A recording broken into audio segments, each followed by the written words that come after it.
Hello, my name is Rodolfo Serpas. I am a Santa Monica College student completing my communication course.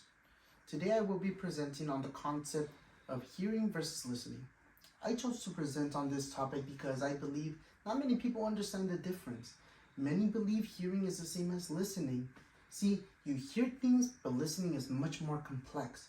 According to the article, A Model for Listening Instructions Management Application by Judy Brown, published in 1985, which describes the uprise of the topic.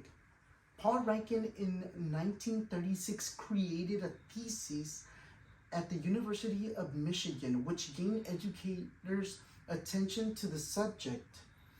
But it wasn't until Sperry Corporation that made listening a key concept in a promotional campaign. This is where development specialists began to take notice of this skill that had been neglected for such a long time. So now you're probably wondering, well, what's the difference then? Hearing is accidental, effortless, involuntary.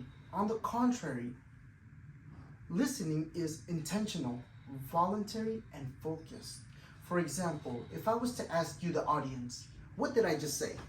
Some of you will be able to respond to me because you are using what is called the 5 elements of listening process, which include hearing, attending, understanding, responding, and remembering. Now, what happened to the rest of the audience who couldn't remember or couldn't respond? Could it be that my presentation is boring, or maybe it's irrelevant to certain people, or both? See, this is something that is called ineffective listening. If you are unable to process the information that has been presented to you due to boredom, this is considered insulating listening.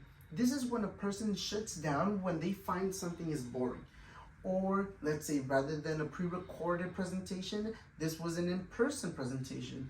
Maybe many of you were brought here by a boyfriend, family, friends, girlfriend, whoever it is. Or maybe you're doing this for school or work purposes. If this information is irrelevant and that's why you are unable to process the information being given, that is called pseudo-listening. The root word pseudo means false. So you're pretending to be attentive. There are 7 types of ineffective listening. We have pseudo-listening, we have stage hogging, we have selective listening, insulating, defense, ambush, and insensitive listening. Oh, I'm sorry. Did I just catch you guys' attention because you stopped paying attention for calling you out on the ineffective listening that all of you are probably doing, or some of you? Okay, well, now that I have your full attention, let me tell you a personal story. My best friend and I haven't seen each other in some time, but when we do, we always end up having personal conversation. Just recently, I visited him.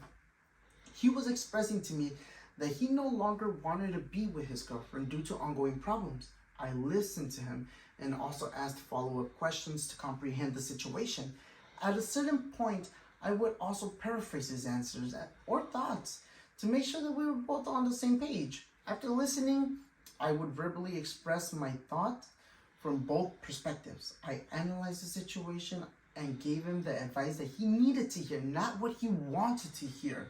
After giving him the advice, I would then analyze the nonverbal communication that he was expressing.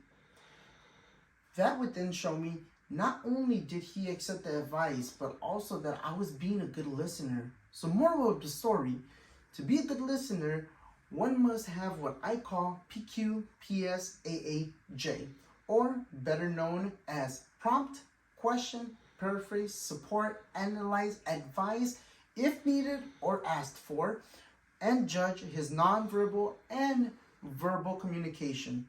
Now, not everybody is willing to sit and listen to the entire story. There could be multiple reasons. Either you're not using the prompts to be a good listener, or there is something called the 4 styles, which are action-orientated. When someone who is direct, in other words, skip the story, get to the bottom of the situation. We also have time-orientated, which is someone who is impatient, rushes interactions. There is also content-orientated, someone who favors details, complex information, such as presentations, and then we have people-orientated. This is someone who invests time in listening and focuses on emotions. Now, which type of listening style do you believe I used on my friend? Was I a good listener? I will let you decide. Now, if you like to be a good listener, remember, hearing is not the same as listening. Follow the listening prompts PQ, PS, AA, J. Also, when you're listening to someone, try to analyze yourself. Are you using ineffective listening? And what type of style are you using? Thank you so much for watching. My name is Rodolfo.